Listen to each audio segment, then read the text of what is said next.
Okay, if you get this background service error, you need to completely close out of Mozilla VPN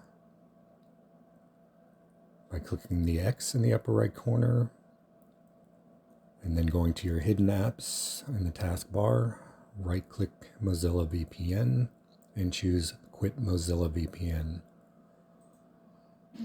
Then go to your Start menu and start Mozilla VPN again.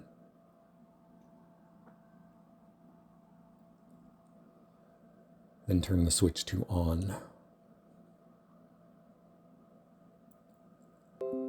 Okay, Mozilla VPN is now up.